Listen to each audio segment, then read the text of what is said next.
Out 3 tips to help you as a business owner free up your time so that you can enjoy and relax and unwind this holiday season. Today we are actually kicking off the month of December, and it tends to be like a really busy time of year, right? So we're all in this mode of prepping for the holidays. We're ready to, like, the trees are coming out, shopping, we're family parties. There's a lot of stuff going on.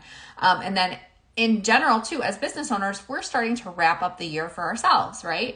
So we're starting to do the activities that we need to do to close out the year, look at where we're at, the progress that we've made, and then set goals for next year. So it's a really busy time. And one of the things that I know that I've made the mistake of in the past is just always, I tend to overthink, I overcommit my time, or not necessarily overcommit, but I tend to think that I can get so much more done than what there is actual time for.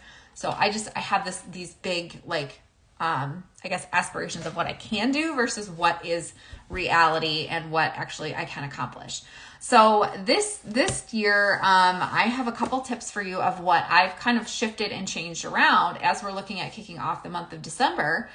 And then how that's going to kind of trickle down towards the end of the month and allow me to be more present this year. Because that's the biggest thing, is making sure that we're freeing up that time. We're able to be more present for the things that we love. We're able to have and put the joy that we truly want to be a part of. We're able to be present for that. There's no stress. Things are taken care of as far as our business goes, and we're able just to be present. We're able to participate in the things we want to participate in. So that is the goal, and that is my wish for you as a business owner. If you're catching this live or if you're catching this on the replay, that is my wish for you, is that you're able to plug into what you want to plug into this month and through this season. You're able to free yourself up enough that you're able to have that freedom of choice. You're able to choose what you want to participate in, and you're not doing things because you feel like you have to be doing them, or because you didn't quite factor in how much was actually going on and then how much did need to get done. So then you're feeling that crunch for the holidays and for Christmas that's coming around the corner way faster than any of us have planned. So, but today I just wanted to talk to you about these few tips. So the first tip I want to talk about for freeing up your time this holiday season is, number 1, look at your time. When you look at your calendar, when you look at where your time is going, and you start to get a little bit more control over your calendar and your schedule, that's going to allow you to create more space in your days, in your weeks, this month, and then going forward. So my number 1 tip is just looking at that time management. What do you have in place for managing your time every single day? Do you sit down and plan your week out so that you know where your time is going?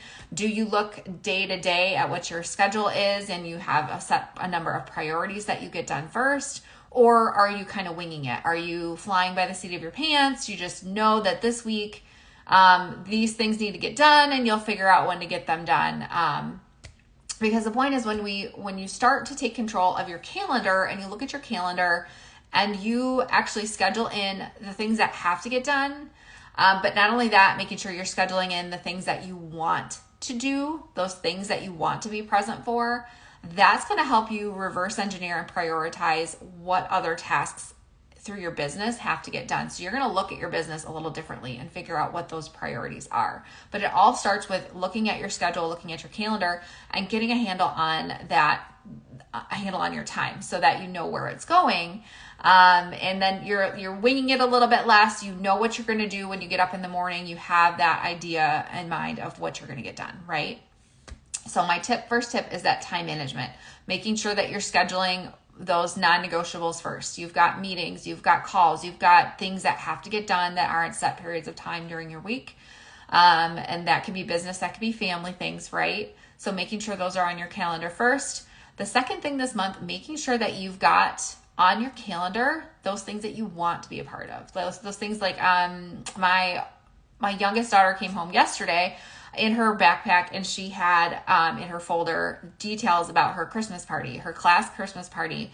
We didn't have anything last year when COVID happened and all of this happened. She was in kindergarten, and I was just starting to, be part of her kindergarten field trips, and all of that kind of went away. And this is the first year some of that stuff is coming back. So she's in second grade now, and she's got a roller skating party in 2 weeks. So the first thing I did is go to my calendar, and I blocked off that chunk of time on that Wednesday, late morning, early afternoon, that I'm going to be present for that. So that is a non-negotiable for me now. That's on my calendar.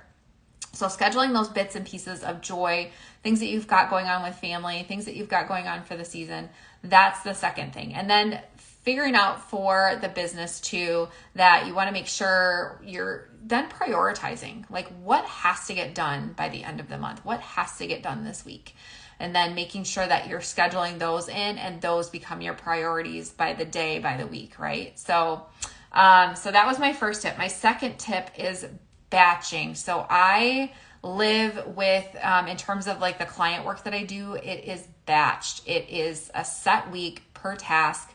This week we're doing all designs and all creatives. This week we're doing all the automation and the scheduling. This week we're doing all the analytics and the reporting and the tracking. Like, it is batched. And you don't have to go to that extreme. I do that just so that I can stay on top of the clients that I'm working with. But even for myself, batching the content that I'm creating. So I have systems in place where I'm planning what I'm creating for content. I planned out like the bullet points of what I was going to talk about this morning for this, but knowing what I'm going to be putting out to the world on social for the week, I sit down and I batch plan that for the week. And then any like content creation, you can batch that too.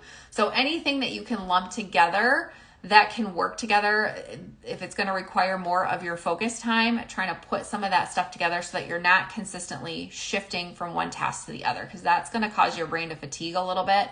And it's just going to, for me, it gets overwhelming. I need to sit down, focus on one thing, get it done, and then move on to the next. I will say I'm not the person who can sit down and write a month's worth of evergreen like blog posts. I can't do that for 4 hours. But I can say on Mondays, I'm going to sit down and I'm going to create XYZ for this 1 to 2 hour period of time, and then I'm good for a week or two. So however it works for you, setting up those times where you can block out in your calendar to batch things for you. So this is aside from like anything you do for clients, because clients are already on your schedule, right? So this is things that work for you and your business that you need to get done. So we're always going to get the work done that we need to get done for our clients. But what we tend to do is push off the things that we need to get done for ourselves and for our business. And I am very, very, very guilty of this, of putting the clients and then not saving enough space for myself. So making sure that you're prioritizing those tasks for yourself, and those are getting done maybe on the front half of the day, and then you still have that space in your day to get what needs to get done for any clients that you're working with. So that was my second tip. My third tip is automation. Where can you in your business automate things? Like, especially if it comes to, if you're batching content for social, there are schedulers out there. What can you automate in terms of what's rolling out with your content? For clients that I work with, especially when it comes to Pinterest, it's Tailwind. It's making sure that we're batching the content, we're batching the designs, and it's all getting scheduled in a batching session, but then it's all automated for the rest of the next month. So thinking along those lines of what can you automate. So if you're looking at your content, there's schedulers out there that you can implement or use so that you're starting to automate when some of those posts are going out. You can start to automate some of the systems that you have for new clients coming on board. There's different systems inside of other productivity tools or CRM tools like Dubsado. I have automations set up in there that go out.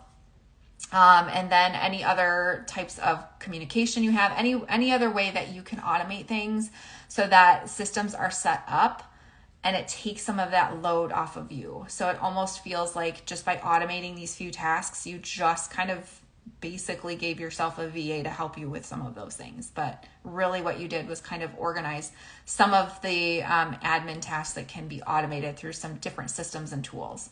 So those are a few of my tips to just help free up that space for the holiday season. I mean, we're all busy, we're all in business, we've all got families, but the biggest thing is just making sure that you have that time, that prioritize time for yourself, and that you're able to like disconnect and you're able to be freed so that you can plug into those moments of joy that you want to this year.